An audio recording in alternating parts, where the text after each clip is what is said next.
नमस्ते साथियों, स्वागत है आपका हमारे YouTube चैनल हरि ज्ञान ओखाराम में। मित्रों, अगर आप हमारे चैनल पर नए हैं तो लाइक सब्सक्राइब जरूर कर लीजिएगा। अगर करके रखा है तो आपका धन्यवाद। और हाँ, इस चैनल पर आपको केवल पौराणिक कथा सुनने को मिलेगी।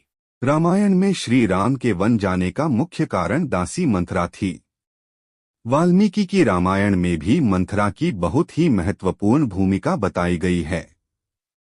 लेकिन यह मंथरा कौन थी, जिसने दासी होते हुए भी अयोध्या नरेश के पूरे परिवार की गाथा बदल कर रख दी थी? इतना सब होने पर भी वह राजभवन में क्यों थी? और रानी कैकेयी के साथ उसके होने की क्या वजह थी?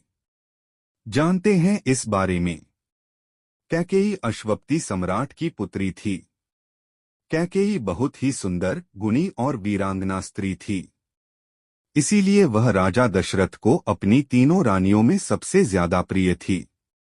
कहा जाता है कि जब कैकेयी का विवाह राजा दशरथ से हुआ था तो दासी मंथरा मायके से उनके साथ आई थी। जानते हैं कि मंथरा को कैकेयी अपने साथ क्यों लाई थी और वह कौन थी।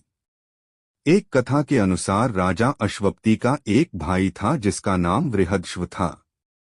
उसकी विशाल नैनों वाली एक बेटी रेखा थी। कैकेयी और रेखा बालपन से ही बहुत की अच्छी सखी थी। वह राजकन्या होने के साथ बहुत बुद्धिमती भी थी।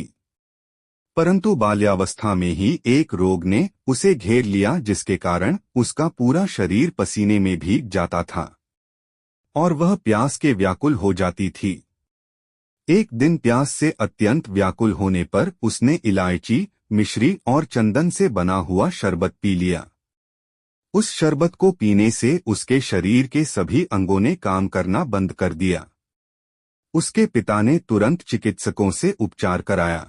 उपचार कराने से वह ठीक तो हो गई, लेकिन उसकी रीढ़ की हड्डी में दोष आ गया, जिसके कारण उसकी रीढ़ हमेशा के लिए टेढ़ी हो गई।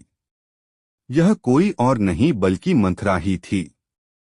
अपने इसी दोष के कारण वह अविवाहित थी और कैकेयी के विवाह के समय मंथरा उनकी अंगरक्षिका बनकर अयोध्या आ गई।